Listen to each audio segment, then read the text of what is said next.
გადაცემის სპონსორია სამშენებლო კომპანია სასკო. მომავლის თბილისი.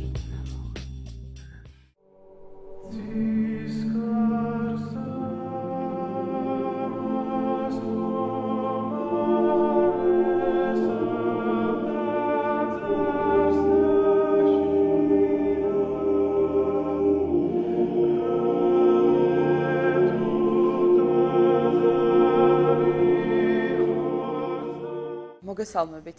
ეთერშია გადაცემა მოწყваრი. ჩვენი გადაცემის სტუმარი გახლავთ წმინდა კვირიკესა და ივლიტას სახელობის ტაძრის წინამძღვარი დეკანოზი გიორგი ყიფშიძე. დაგლოცეთ მამა გიორგი. დაგლოცეთ და მამა გიორგი, სანამ ჩვენ საუბარს დავიწყებდეთ, მანამ მინდა ვაცნობა ჩვენს ტელემაყურებლებს, რომ ჩვენი გადაცემის დასასრულს გავა გადაცემა ახალი აღთქმა, ხოლო შემდეგ თქვენი ხილავთ ახალ ფილმს კიდევაც დაიზრდებიან, რომლის ავტორიც გახლავთ მამა გიორგი ყიფშიძე. ამ ფილმზე მუშაობა სულ რამოდენიმე დღის წინ დასრულდა. მამა გიორგი, ფილმის შესახებ საუბარს მოგვიანებით გავაგრძელებთ, მანამდე კი ჩვენი საუბრის თემა არის ხატწერა და ზოგადად ხატთაყვანისცემა. მამაო, ჩვენ ვიცით, რომ ხატების კუთხე უნდა მოვაწყოთ აღმოსავლეთ კედელზე. მაგრამ შეიძლება თუ არა, ვთქვათ, დასავლეთ, ჩრდილოეთ ან სამხრეთ კედლებზე ამის გაკეთება საინტერესოა. მოგესალმებით, მოგესალმებით ჩვენს ტელემაყურებლებს, ხოლო შეეხება პირველ შეკითხვას, რა თქმა უნდა, როგორც წესი, კეთება აღმოსავლეთ მხარეს ხატების კუთხე.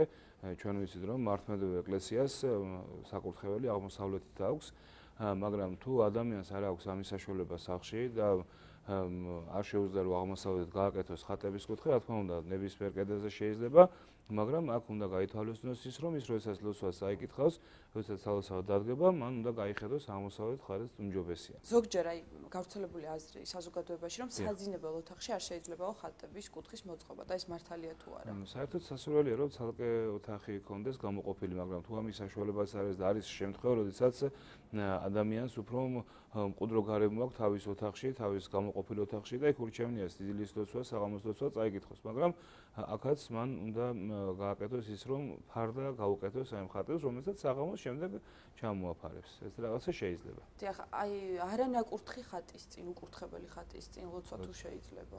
შეიძლება, რა თქმა უნდა, ლოცვა, როდესაც ხატწერი დაასრულებს ხატის დახატვას, დააწერს სახელს, რომლის სახელობისაც არის ეს ხატი, უკვე ხატს თავისი მადლი აქვს, რა თქმა უნდა, შეიძლება ამ ხატის წინ ლოცვა, მაგრამ არის შემთხვევები, ჩვენს ეკლესიაში სხვა პუნქტი, რომ ადამიანს უყიდია, შეუძენია ხატი და მინდა ეხლა ვაკურთხო, უკურთხებელი ხატის შეტანა არ შემიძლია სახლშიო.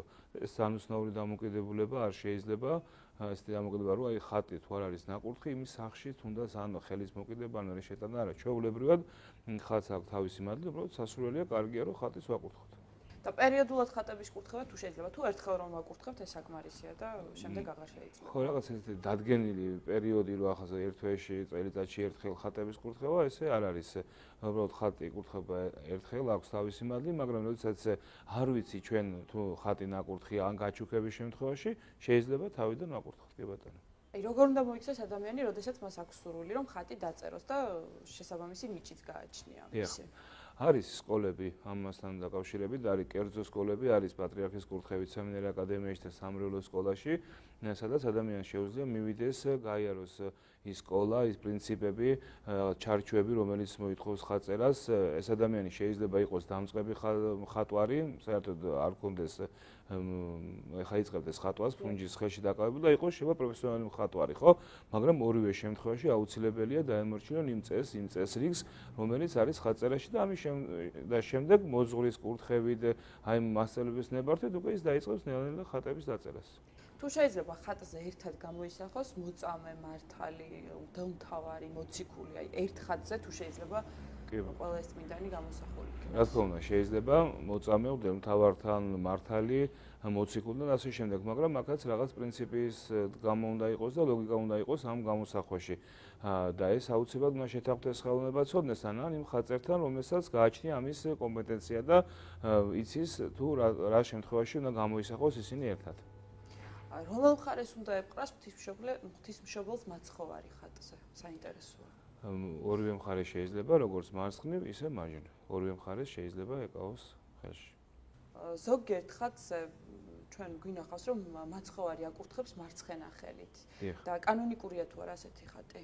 საერთოდ ძირითადად როგორც ყოველთვის არის მარჯვენა ხელით გავრცელებულ ხატებში მარჯვენა ხელით აკურთხებს, მაგრამ არის როგორც ძველი ხატწერის, ისე თანამედროვე ხატწერის შესრულებულ ხატებში არის გამონაკლისი, როდესაც მაცხოვარი მარცხენა ხელით აკურთხებს და ჩვენ ისიც ვიცით რომ ბევრ ხატში ისიც გვინახია რომ მაცხოვარი ორივე ხელით აკურთხებს, ხო, ესე რომ ისიც გამონაკლის შემთხვევაში თუ ის დაჭირდა ხატს მდგომარეობა შეიძლება მარცხენა ხელით მაცხოვარი ორივე ხელით აკურთხებს საერთოდ. რომელ ხატს ეწოდება დეისუსი საინტერესოა?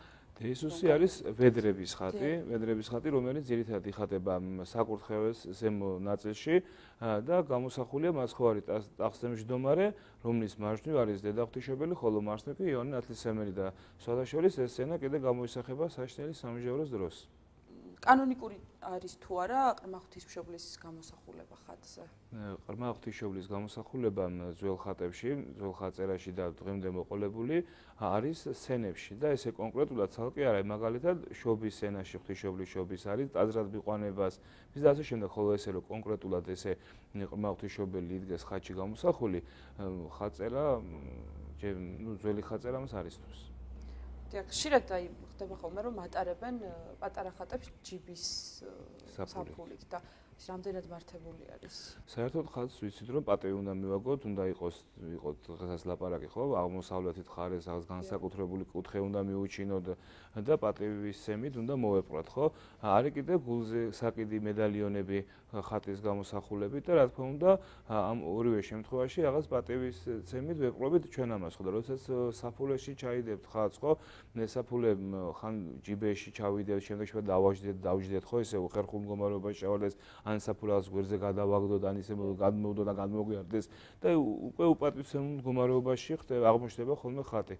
ამიტომ სასურველია რომ ხატი ან თუ მანდამაინც გვინდა ვატაროთ და იმ წმინდანის სახელს ვატარებთ მედალიონი დავიკიდოთ გულზე, თორემ და სახლში ხატების ადგილას ვილოცოთ მის წინაშე. მამა გიორგი არის სამკაულები ჯვრის გამოსახულებით, მაგალითად ბეჭდები, სამაჯური.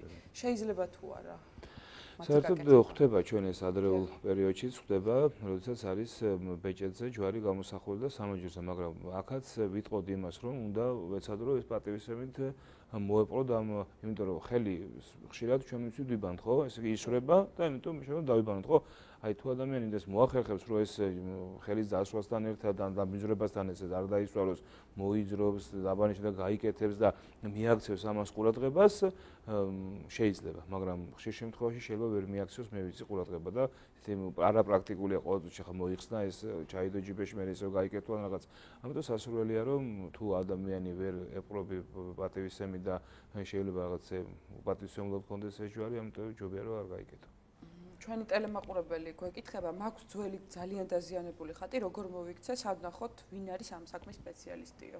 დიახ, ხელოვნების მუზეუმში არიან ამ საქმის სპეციალისტები, ეს არის თავისუფლების მოედანზე და აიქ არის ადამიანები, რომლებიც მთელი ცხოვრების განმავლობაში ამ საქმით არიან დაკავებული, იციან, არესტავრირებენ ძალიან ბევრ ხატს, ნახატს, ესენი არის ბატონი ჯონი ახობაძე, ქალბატონი ნანა მანაგაძე და სხვა კიდე სხვა რესტავრატორები, რომლებიც ნახვის შემთხვევაში ეწყვიან რა დაზიანება, რა მდგომარეობაში ხატი და როგორ შეიძლება ამ ხატის გადარჩენა. ამიტომ უნდა მიაკითხონ ხელოვნების მუზეუმს. მამა გიორგი, რა სიმბოლური დატვირთვა აქვს ხატებში სფეროს, რომელიც უკავია მაცხოვარს და ანგელოზებს? სამყაროს დანიშნულება, რომ აი სამყაროს წარმოადგენს სფერო. რაც შეეხება ვარსკვლავების გამოსახვას ღვთისმშობლის თავსაბურავზე, აი ამას რა სიმბოლური დატვირთვა აქვს? ხო, არა მარტო თავსაბურავზე, ბეჭებზეც იხატება სამი ვარსკვლავი, ეს არის უბიწოების ნიშანი და ოღონდ უნდა დაკონკრეტდეს, რომ ეს არის უბიწოების შობამდე, შობის დროს და შობის შემდეგ. ხშირ შემთხვევაში შეიძლება დედა ღვთისმშობელს ან მაცხოვარი ეფარებოდეს ერთ-ერთ ბეჭდზე და არ ჩანდეს ვარსკვლავი, ან ისე შემოტრიალებული იყოს, რომ მაგრამ იქ იგულისხმება აუცილებლად უნდა იგულისხმება დედა ღვთისმშობელს სამი ვარსკვლავი უბიწოების ნიშნად. დიახ. მამა გიორგი, წმინდა გიორგის გამოსახულება ხატებზე ძირითადად გვხვდება ცხენზე ამხედრებული და თუ შეიძლება რომ არ იყოს ცხენზე ამხედრებული, ისე გამოვსახოთ. რა თქმა უნდა, შეიძლება წინა გიორგი როგორც ფეხზე დამდგარი, ისე წელზემოთ, ისე ცხენზე გამჟდარი, მაგრამ არის შემთხვევა, ხა ჩვენ გქონდა ტაძარში შემოგვწირეს წელზემოთ ხატი წინა გიორგის ფარი და შუბით, მაგრამ ხალხი მაინც ითხოვდა, რომ რატომღაც სად არის წინა გიორგის ხატი. თუმცა მიუთითებდით, რომ ეს არის, არა, აი ცხენზე მჯდომარე ითხოვდა, რატომღაც ხოდა ესე. არა, ასეთი დამოკიდებულება არ შეიძლება წინა გიორგი, შეიძლება ყველანაირად გამოისახოს. გასაგებია. ჩვენი ტელემაყურებელი გვეკითხება, ჩვენ სოფელში აშენდა ტაძარი, გვინდა მოხატვა, როგორ უნდა მოვიქცეთო?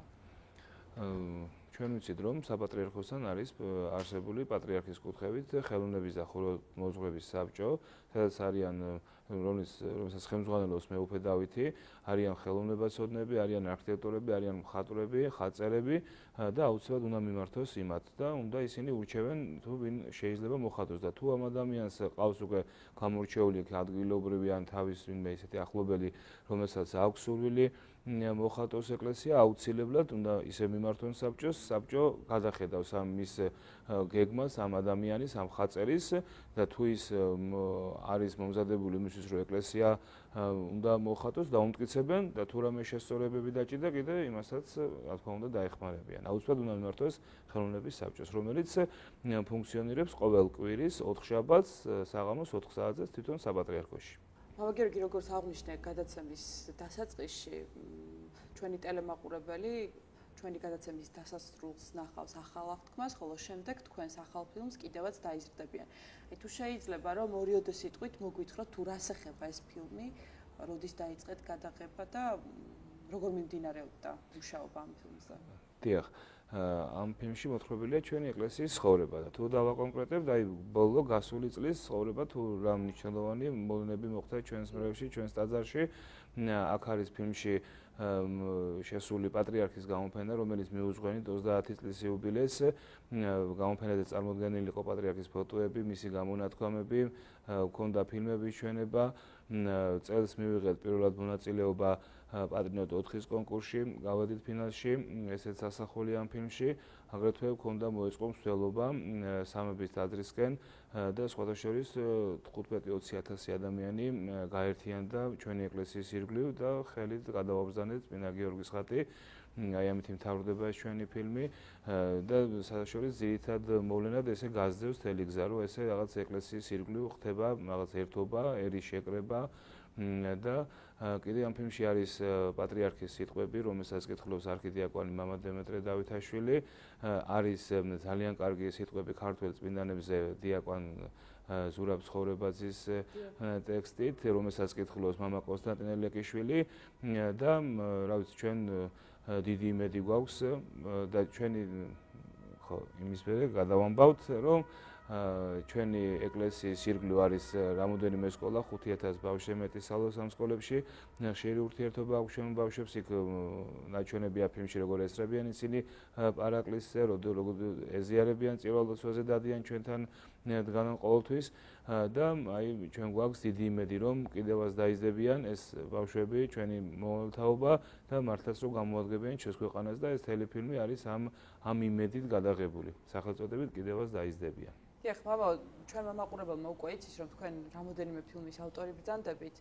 ახალი ფილმი არის აი ეს კიდევაც დაიზრდებიან. სამომავლო გეგმები ფილმებთან დაკავშირებით თუ გაქვთ? კი, სამომავლო გეგმები გვაქვს. ჩვენ ეხლა აი დღე-დღეზე ესე რომ ვთქვათ, დავიწყებთ გადაღებას ნარკომანიის თემაზე. სცენარი უკვე თითქმის დახვეწილია, რაღაც კოლექტივების შეტანებით ჭირდება და დღესაც აი ამ საკითხზე უნდა შევხვდეთ სახეობებს და ხელოვნებაცოდნებს და შემდეგ აი ამ თვეში გვინდა ვიმუშაოთ ნარკომანიის თემაზე. მომავალში პატიმარ ბავშვების ინტერვიუები გვინდა ავიღოთ, საუბრები, დამოკიდებულება, ცხოვრება. ეს ორი ფილმი გვაქვს, ახლა ამ ზაფხულში შეიძლება სექტემბრამდე რომ ამ ორ ფილმზე ვიმუშაოთ და მეგობრები მომავალშიც აგვაქვს უბრალოდ შემდეგ. დიახ. ნახოთ რა მოხდება. ჩვენ ვიცით, რომ თქვენი ტაძრის დღესასწაული ახლოვდება, წმინდა კვირიკესა და ივლიტას ხსენების დღე. საინტერესოა როგორ ეგებებით?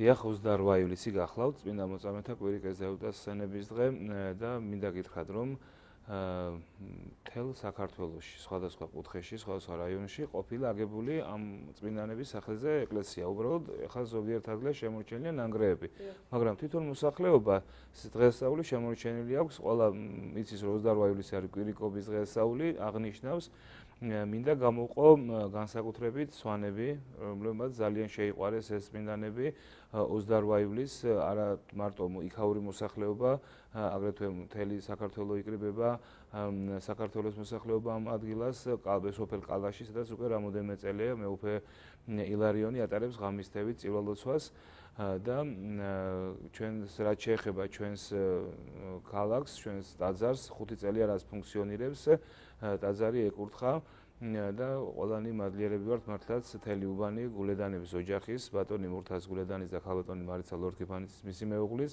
რომელმაც ესეთი ლამაზი ტაძარი ააგეს ჩვენს ქალაქში, ვინც ნანახი აქვს ჩვენი ტაძარი, დამეთანხმება, რომ ის არის ძველი წესით, ქართული ეკლესიის შენების ტრადიციული წესით, გათლილი ქვით, ნიჩბისის ქვა კონკრეტულ ამ შემთხვევაში ნახვარი და სხვათა შორის აი ამ გარემოში, ამ უსახურ ბინებში, რომლებიც კომუნისტების პერიოდში აიგო, არის ესეთი ლამაზი ტაძარი, ესეთი კარგი სულიერი კერა და ჩვენს მართლაც რაღაცნაირად აი დიდი მადლიერების ნობა გვინდა გამოვხატოთ ყოველთვის ამ ადამიანების მიერ და ასეთი ადამიანების მიერ, რომლებიც ესე დღესდღეობით ჩვენს ქვეყანაში აგებენ ტაძრებს, სადაც რეალურად შეიძლება ადამიანი მივიდეს, სულიერად დაისვენოს, საუკუნო ცხოვრებაზე იფიქროს, გადარჩეს საუკუნოდ, ესე რომ ვთქვათ და კიდე მინდა დიდი მადლობა უთხრას ადამიანებს. რაც შეეხება კიდე ჩვენ დღესასწაულს 28 ივლისს გვინდა ჩვენ წელს მრევლთან ერთად დავუბეჭდეთ წიგნი კვირიკეს დაილუტეს ცხოვრება და პარაკლისი. ეს წიგნები ნაწილობრივ, აი, როდესაც სკოლებში დავდიოდი წლის განმავლობაში და ფილმებს ვანახავდი, მოსწავლეებს დაურიგეთ. ნაწილი მსვლელობაში მონაწილე ადამიანებმა აიღეს საჩუქრად, ხოლო გვინდა კიდე დაგეგმილი გვაქვს, რომ 28 ივლისს ვინც მოილოცავს ჩვენს ტაძარს, მოვა აუცილებლად გადავცემთ საჩუქრად და ექნება სახში ოჯახში და გვინდა რომ ვისაც სურვილი აქვს, ყველას კონდეს წმინდა მოწამეთა კვირიკეს დაილუტეს ცხოვრება და პარაკლისი. და თვით წმინდანებს რაც შეეხება, მათ მიმართ ესე წერია წმინდანთა ცხოვრებაში ლოცულობენ ოჯახური ბედნიერების, სნეულ ყმათა მსრაბ განკურნებისა და უშვილობის ჟამს. დიდი მადლობა, მინდა გადაგიხადოთ საინტერესო საუბრისათვის, დაგლოცეთ. გორფა დაგლოცოთ და გადახართ. შეგახსენებთ, ეთერში იყო გადაცემა მოძღვარი, გესაუბრებოდათ წმინდა კვირიკესა და ივლიტას სახელობის ტაძრის წინამძღვარი დეკანოზი გიორგი ყიფშიძე. კითხვები მოძღვართან შეგიძლიათ დაგვიტოვოთ ტელეფონის ნომერზე 99 73 53. მადლობთ ყურადღებისათვის.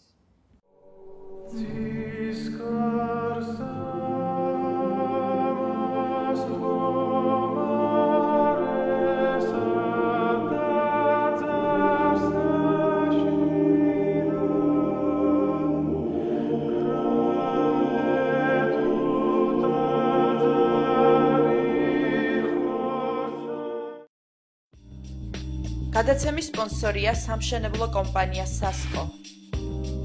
მომავლის თბილი